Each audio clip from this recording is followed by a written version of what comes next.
Alright, let's throw some more parts at this thing. Leaky.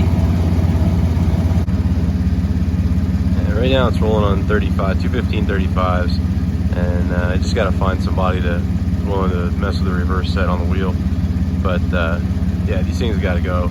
For baby billets, there's no reason to be running skinnies. The rubber bands just kill the ride quality, make more of a chance at destroying a rim. So next week. Alright, so today's mission is to try and sort out a little bit of a transmission issue. So this thing has a bit of a flare in 1-2, and also seems like it's going in and out of lockout. So let's see if it'll do it here. It shifts hard as hell at 1-2 as well. There we go. So one thing I can't wait to swap out in this truck is the air management. Right now it's on 1/2-inch lines. It's way too fast for my taste. Like adjusting it while you're driving and whatnot is next to impossible to get any kind of accurate numbers. And with the steering on this thing, it starts to kind of give you pushes and pulls really quick. So I'm not a huge fan of that. I got a 1/4-inch setup. We got all my fittings and stuff from Switch. I'm going to try out their new valve block. See how I like that. Switch everything to 1/4. Alright, so we got an output speed sensor and ABS sensor. I'm going to throw these two at it. Also picked up a socket. I know I have one, but what the hell? Now I got two. We'll go ahead and pull our negative cable. One of the perks of having a bag truck, get the ABS sensor right through the notch. Alright, time for the big reveal. See if she's covered in metal shavings. And no, pretty clean. Sweet. Correct part for the win. So one little tip is anytime you've got anything with an O-ring that has to go into any kind of housing, always make sure you put a little lube on there. In this case, I'm just going to take a little bit of the gear lube, lube that guy up before we toss her in. Down, reconnect this guy. So this is what I was referencing with the management system. It needs help. It's just a lot of holes in the bed, unnecessary, big steel rack, everything's spaced out. I'm gonna push everything up to the bulkhead, slide the compressors and everything closer, try and get everything a little bit cleaner and neater in here, make a cool battery box.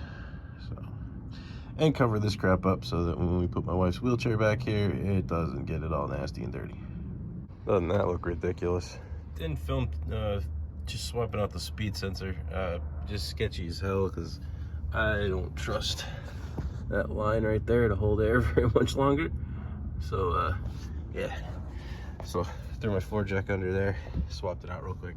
It drained a lot of trans fluid, which was pretty surprising to me. I've never seen one do that. Go ahead and reconnect our battery. Plug in our code rear.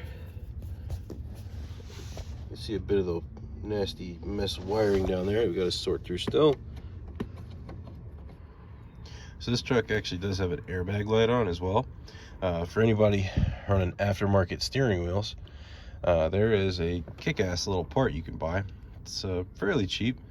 It's a shunt, and what it's used for is a lot of your, there we go, a lot of your companies that make accessibility equipment for vans, like that guy, like Bronability and all those companies that make hand controls and whatnot.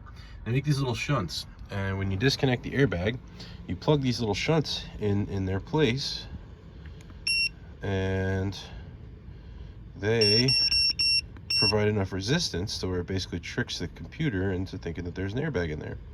They're like 30-40 bucks, something like that, but great little piece. I'm definitely going to throw in here to get rid of that guy because it's driving me nuts. I don't know how you can see it through the white cluster panel, but yeah. And looks like we've got no codes, so we'll give her a shot. Did lose quite a bit of trans fluid when I pulled the sensor, so I'm going to go ahead and check that, make sure that we're good there before we head out. The dipstick for this thing is so stupid hard to read. I don't know why, but I'm at least going to add back in what came at it. From a new bottle. I know after I said that, I was like, somebody's heart's going to stop thinking I'm going to pour in the old transmission fluid. First thing we're going to do is just run her up and down the street where we live real quick, just check, see what happens. Rather have anything go wrong here than out on the road, you know? I hate this stupid thing. And blue light flashes whenever it's over 100. It's horrible. terrible, and it's super, super touchy. Still got the bump. I don't know if it's gonna take some time to work out or not, but well, so I tried, but thinking that the trans issue in this thing is going to be one that I'm going to have to go to a transmission specialist, or somebody's got a lot more knowledge than me on that. Yeah, both sensors came out. I didn't test them, just kind of swapped them. Sometimes just throwing parts at it, not really what I want to do, but if it works, it works. So when it comes to transmission stuff, my knowledge is very, very limited. So I'd rather take the time, spend the money, and have somebody who knows what they're doing look at it. But yeah, so oh well, that was fun. Thanks for hanging out.